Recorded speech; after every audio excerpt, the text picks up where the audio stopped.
let's move on to Lamar Jackson, Colin. Interesting subplot here. I think this is low-key the biggest offseason story that nobody's talking about.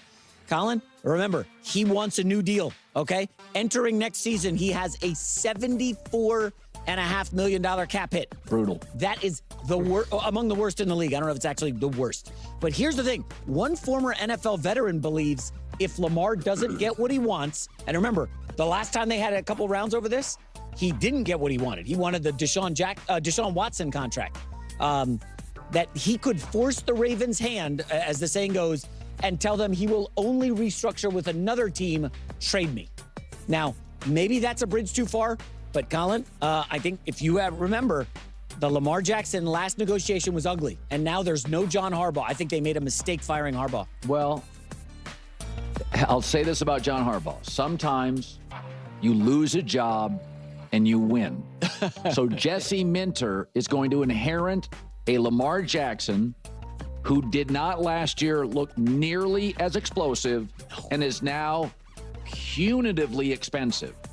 John Harbaugh goes to the New York Giants, lower expectations, talented rookie quarterback on his deal, left tackle, star running back and wide receiver, very high draft pick. He doesn't have those cap problems. He doesn't have the Ravens expectations where you either beat Mahomes or Allen or you're not the right coach. So you think John Harbaugh, oh boy, the Giants are a losing organization. I'm telling you, Stefanski and Harbaugh may very well turn out to be thankful they were let go because and I think Jesse Minter may be good. You are completely limited. We've just watched it happen with Stafford, team-friendly deal for the Rams, Darnold, team-friendly deal, Drake May, rookie deal. I don't know if Jesse Minter understands how limited you become with a you have to hit on every draft pick. Man, he's probably banking on the Ravens organization that he knows well coming through. But Colin, I'm sure you've heard the saying from some movies, you know, he got the last chopper out of Saigon. Yeah. I think you could be onto something with Harbaugh getting out just in time. It may have worked in his favor. And I'll just tell you, I think we touched on this last week. I may have done it on my podcast, but I'm just telling you right now, this Lamar thing could go sideways easily. And I will ask you, if you've got the choice, if you're the Raiders, do you want to say, hey man, we got the #1 pick. Do you want Max Crosby, a #1 pick, a future #1, give us Lamar Jackson? Because I would not do that under any circumstances. I would go forward with Mendoza on the cheap, but I'm just telling you, I think there's a world. Remember, Crosby wants out. Do the Raiders say, we could go get Lamar Jackson, bring him in here? Does Tom Brady want to go big game hunting? I think that is going to be one of the more interesting subplots as we lead up to the draft. Yeah, this Lamar thing, I'm telling you, John Harbaugh, if they get the right tackle solved and maybe another weapon, the Giants next year, they're going to have cap space, going to have their O-line set if they get the first good tackle. It's, you know, this league, we know this. It changes instantly. Yeah, Colin's definitely pretty high on Harbaugh leaving the Ravens. I want to focus on Lamar Jackson. Man, I can't see Lamar being traded. And I wonder, what does Lamar Jackson want most? We could say, oh, he wants a ring or this. He might want all the money, and I'm not even going to fault him for that. If he's like, dude, I want as much money as I possibly can. It's like not even going to hold his feet to the fire for that. I'm really not. But it's hard. Last time, the contract negotiations, we had a set. You know, things got weird last time. One, Lamar was a lot younger. I think it was like his first real true payday at that time. Things were just weird. It was different. I think Lamar's a lot more mature. Lamar understands the NFL a lot better now. He's already made a massive amount of money. It's hard for me to imagine that things get as weird as they did last time, but we did have a pretty good idea of what he wanted. And there was it was widely reported, yeah, he wanted what Deshaun Watson got and all of that type of stuff. The guaranteed contract, $200+ million and all of that. To me, it's unclear what exactly he wants now. And obviously the Ravens want to continue with Lamar Jackson. That's obvious. That's obvious. That's obvious. That's obvious. They wouldn't have moved on from Harbaugh. So this whole oh, we'll trade him. But the only way they trade him is if Lamar Jackson is really demanding things that are just too outrageous or not conducive to legitimately winning a Super Bowl. But I don't know. I'm not anticipating things getting like weird, but I don't think things are smooth either. I don't think things are smooth either. And yeah, I don't know. That's the problem with Lamar Jackson. He's hard to figure out because of, he's just the energy that he brings, and his level of communication with everyone. He definitely kind of beats to his own drum, which again I respect, but it's hard to really get a finger on the pulse in that regard. Like Josh Allen was crying after he lost in the playoffs, like, and he was crying when Sean McDermott got fired. Like, it's hard for me to imagine that if he was negotiating a contract, that he was then just going to leave Buffalo. I couldn't see it. Right? It's hard for me to wrap my head around. When Matthew Stafford was negotiating his contract with, and he got offered more money with the Raiders, I think, and maybe the Steelers, but definitely at least the Raiders. And I was just like, it's hard for me to imagine that Stafford's going to leave Sean McVay and the Rams and go to Las Vegas. Like, I'm like, I don't know about that. And again, but the caveat was, well, this is his last chance to make a lot of money. And maybe he's just like, I won my ring. I did all this. But it was like, is he going to move all of his kids and whatnot and his wife?